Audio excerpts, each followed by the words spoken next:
বনলতা যে অন্যায় করেছে তারপরে আমার ছেলের সঙ্গে ওর কোনো সম্পর্ক থাকতে পারে না। ওই ছেলেটা একেবারে ভালো ছেলে নয়, তাই জন্য ওদের সম্পর্ক নিয়ে আমাদের তুমুল আপত্তি ছিল। বারবার বন্যাকে বুঝিয়েছিলাম ছেলেটা ভালো নয়। ছেলেটা যদি ভালো হতো একবার চিন্তা করে দেখো তো, এই ব্ল্যাকমেলের পর্যায়ে নামতে পারতো। আমরা কিন্তু ওই ছেলেটাকে ঠিক প্লিজ প্লিজ প্লিজ প্লিজ থামুন থামুন। আমরা না এখানে কেউ ওই ময়ূকের ক্যারেক্টার কেমন ছিল ওর ক্যারেক্টার অ্যানালিসিস করার জন্য এখানে কিন্তু বসে নেই। ও ভালো ছিল না খারাপ ছিল সে বিষয়ে আমাদের কারোর কোনো ইন্টারেস্ট নেই। আমি একটা কথা পরিষ্কার করে বলে দিতে চাইছি যে বনলতা যে অন্যায় করেছে তারপরে আমার ছেলের সঙ্গে ওর কোনো সম্পর্ক থাকতে পারে না।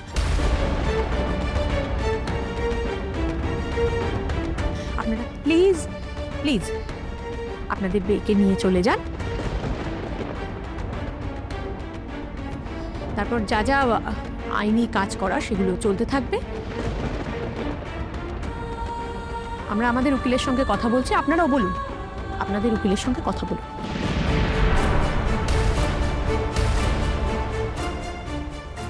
আমার তো প্রথম থেকেই ওর উপর সন্দেহ ছিল।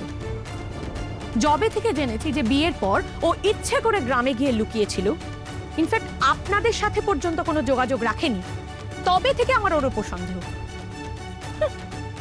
যে মেয়ে নিজের বাবা মায়ের কথা পর্যন্ত ভাবে না তার কাছ থেকে আর বেশি কি কি আশা করা যায়? আমরা কি করে এক্সপেক্ট করবো যে ও আমাদের কথা ভাববে, আমার ছেলের কথা ভাববে? আমি যে ওকে প্রশ্ন করিনি তা কিন্তু নয়।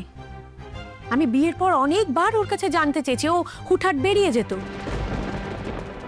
ওকে জিজ্ঞাসা করলে বলতো নয়তো বন্ধুদের সঙ্গে দেখা করতে যাচ্ছি, বন্ধুরা ডাকছে, অথবা শপিং এ যাচ্ছি। আসলে সেটা তো ছিল না। ও যেত ওর এক্স বয়ফ্রেন্ডের সঙ্গে দেখা করতে।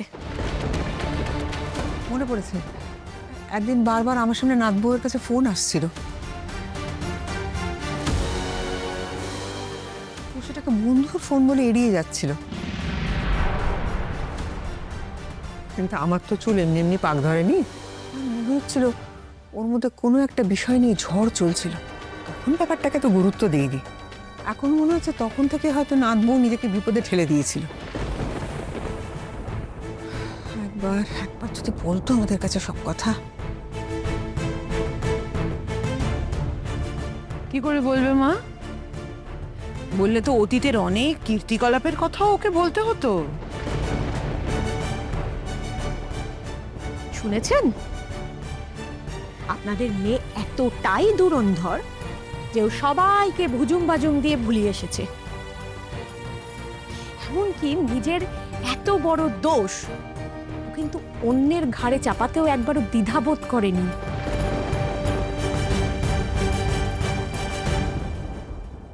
ভুলটা তো আমি করেছি। বনলতা গ্রামে গিয়ে স্বেচ্ছায় পড়েছিল এটা জানার পরেও আমি ওকে মাফ করে দিয়েছি। উচিত হয়নি আমার।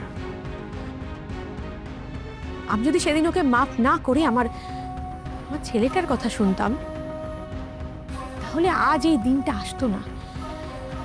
আমার ছেলের জীবনে এই দিনটা দেখতে হতো না।